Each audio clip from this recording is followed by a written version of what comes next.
Oke kawan, apa nih? Berikut adalah tentang larutan buffer atau larutan penyangga. Sama ya, larutan buffer atau larutan penyangga. Jawab. Apa sih clue-cluenya dari larutan buffer atau larutan penyangga ini ya? Larutan buffer atau penyangga. Gitu ya. Dia itu biasanya terdiri dari apa? Asam lemah atau basa lemah. Jadi dia bisa terdiri dari asam lemah atau basa lemah. Apa namanya? Sekaligus berbarengan dengan garamnya, gitu ya. Yang dia, nih ya, dia cenderung lebih bisa mempertahankan pH, ya, mampu apa? Mempertahankan pH. Mampu mempertahankan pH-nya. Jadi tidak mudah berubah pH-nya, gitu ya, keasamannya atau kebasaannya, gitu ya. Oke, saat dilakukan pengenceran atau penambahan asam atau penambahan basa, dia pH-nya cenderung lebih stabil, gitu ya. Oke. Contoh-contohnya ya beberapa sih ya, kalian bisa lihat. Contohnya apa sih? CH3COOH gitu ya, CH3COOH min, CH3COOH, gitu. Salah. CH3CO min dan CH3COH. Gitu. Sip, ngerti ya? Gitu contohnya. Di antara pernyataan berikut yang benar kecuali, mati cerang saya, cari yang salah. Terdiri asam lemah, oke, benar. Asam lemah atau basa lemah dan garamnya, gitu ya. Ini kan asam dengan garamnya. Oke, larutan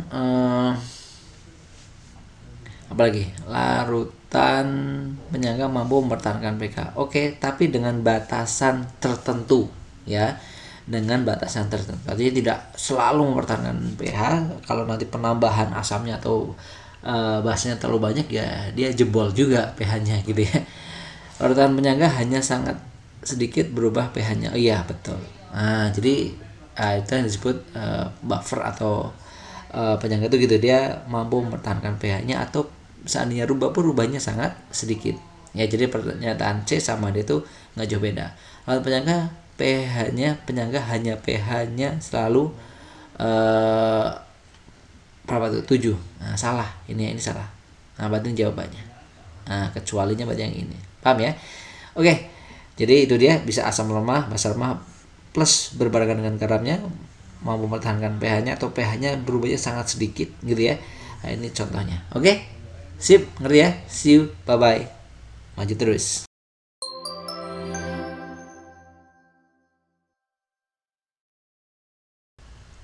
Oke, lihat sini ya. Perhatikan tabel di bawah ini. Larutan mana yang merupakan bukan larutan penyangga? Bukan. Jawab. Gitu ya. Ingat larutan penyangga. Larutan penyangga atau buffer. Penyangga atau buffer itu cluenya apa? Betul. pH-nya bisa bertahan. Gampangnya gitulah ya. Atau mampu mempertahankan pH atau pH-nya rubahnya sedikit. pH-nya bertahan atau sedikit berubah. Rubahnya itu sedikit berubah. Jadi tidak drastis. Kita cek di antara pilihan yang benar yang mana, yang salah yang mana. Larutan mana yang merupakan bukan larutan penyangga? Oke. Ini lihat nih awalnya nih, ini pH awal P itu 3. Setelah dikasih asamnya sedikit, dikasih basanya sedikit, langsung drastis. Tadinya 3 dikasih asam jadi 1 pH-nya. Dikasih basa rubah juga, lumayan gede ya. 1 poin. Oke. Bedakan dengan yang Ki. Yang Ki itu awalnya 5, dikasih asam berubah cuma 4,9. Ya kan ya?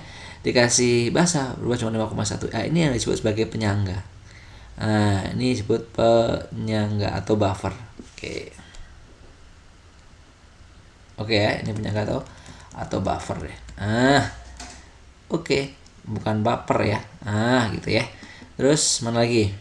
Ini juga nih, 7 berubah jadi 6,8 sama 7,2. Ini juga buffer juga. karena rubahnya dikit. Ini 9, nah ini drastis nih, ya kan? Tadinya 9 dikasih asam langsung jadi 7, dikasih basa langsung jadi 11, rubahnya 2 poin. Ya ini bukan, berarti ini bukan. Nah, yang nomor P juga berarti ini bukan. Nah, ya kan ya? Yang ini 11 tadinya berubah jadi 10,7 atau 11,3. Ini buffer juga. Sip. Berarti yang bukan buffer yang mana aja? Pertanyaan kan yang bukan ya.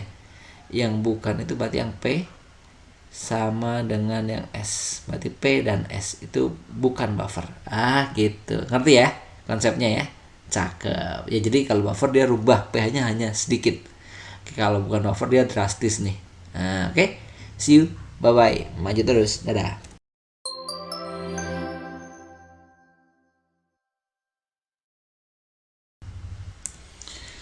Oke, jenis larutan penyangga. Nah, jenis larutan penyangga itu ada penyangga apa? Betul, ini mah nggak susah ya. Jadi ada larutan penyangga atau buffer asam dan larutan penyangga atau buffer basa, gitu ya.